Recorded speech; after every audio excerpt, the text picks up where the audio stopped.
Well, to Nigel Farage, a magnificent and articulate politician, commentator and broadcaster, and the inspiration he provides for many derives from the fact that what others say is politically impossible, he makes possible. As I said, he launched the Brexit Party last year as a consequence of being fed up with the slow or no progress following the 2016 referendum, and it became the single largest party in the European Parliament. Now, of course, a range of issues loom, but recently Nigel campaigned in support of Donald Trump. And he joins me. Nigel, great to talk again. To the Trump issue, your political insights are always instructive. Fraud or no fraud? Look, I'll tell you this, wherever there is large-scale postal voting, you get fraud. We've had it in this country for the last 20 years. Tony Blair introduced postal voting on demand, and we've seen court case after court case and quite a lot of people going to prison. One of the problems here, and you're quite right to identify the fact that, of course, the Republicans won seats in the House of Representatives, are holding on to the Senate, won more state governorships, that I saw on the road, an enthusiasm for Trump, unlike anything I've ever seen all my life campaigning. But here's one of the problems. You can distribute these ballots to house after house, and then you have something called ballot harvest. And here's what happens. The postman puts the ballot through the door. Within a couple of minutes, a nice man from the trade union knocks on the door and says, I've come to collect your vote. Ballot harvesting, it's called. That, without doubt, went on in a very, very big way. But the problem with that is that it's not illegal. Now, to me, the most suspicious thing are these ballot dumps hours after the election's closed. And yet, was there fraud in this election? Yes. Is it possible to prove it in a court of law beyond doubt? I'm not sure.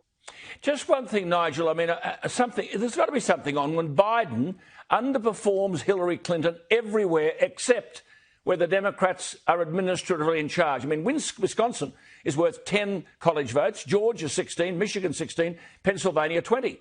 In all of those, suddenly, he outperforms the Hillary Clinton vote. That's 62 college votes. Either Trump or Biden needs 270. Biden, they say, currently has got 306. Take the 62 away. He's stuck on 244. Is it credible that Wisconsin would have a turnout exceeding 90% where voting's not compulsory, but Ohio, virtually next door, has a turnout of 51%? These are the big Democrat cities with huge populations, and this is where we see massive, massive votes for Biden, and yet they weren't voting down the list for Democrats, either for the House of Representatives or indeed for the Senate either.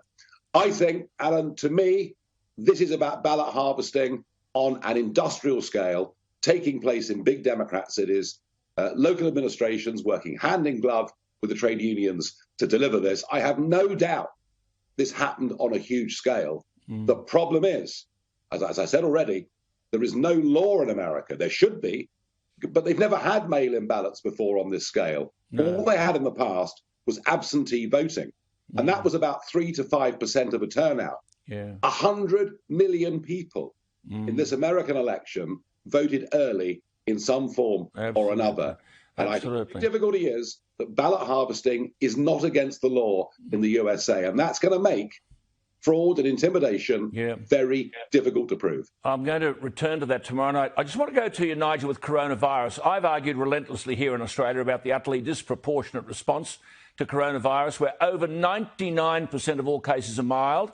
There is no epidemiological justification for lockdowns or social distancing. Now, you've had protests all over Europe last Saturday and thousands on the streets calling for civil liberties protections. Where do you see this heading?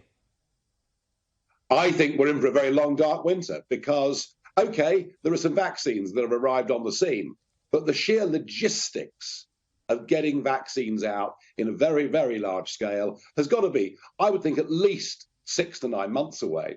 I see governments across the Western world obsessed with dealing with this virus, and they're forgetting the cost to unemployment. Absolutely. They're forgetting the cost to private enterprise, but they're also forgetting the health costs. Do you know, in this country, in England, lung cancer diagnoses are down 75% this year. Serious heart condition diagnosis, down 60%. Basically, nobody with type 1 diabetes has been screened by the National Health Service. Absolutely. More people will die because we kept our hospitals open, waiting for a coronavirus surge, that will die from this virus. And yes. the average age of those that have died in Britain of COVID or with COVID is 82 years and 3 months. Same here. Exactly the same here, 83 years of age. Do you think, I know you made this comment, do you think the country's made up their mind? They've got no confidence in the way the government's doing things. Like here, half the country don't know the rules. They're living their own lives. Look, any pretense that here in this country that we're obeying to the letter of the law, what we're supposed to do, depending which region we live in and which complex tier we've been put in. No, people are making up their own judgments as to what level of risk to take, as to how they can live their lives.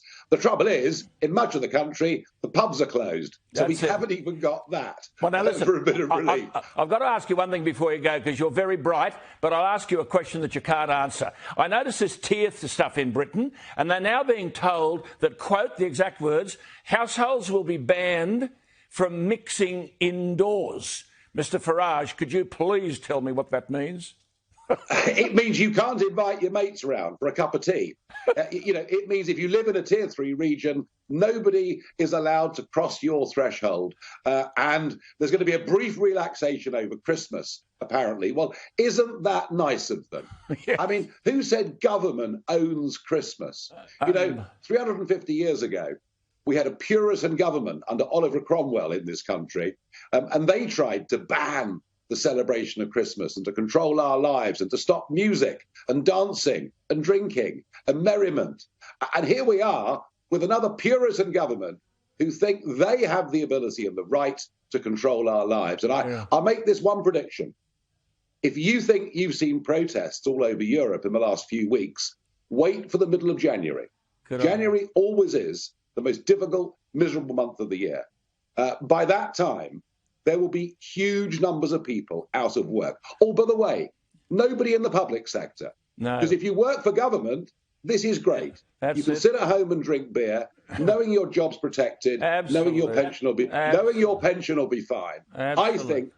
I think by the time January comes, you're going to see a lot more anger in the UK and the rest of Europe. And people, I really do. Good on you, Nigel. Listen, thank you for all you do. We must talk more often. Have a wonderful Christmas, good health, much happiness. Lovely to talk to you.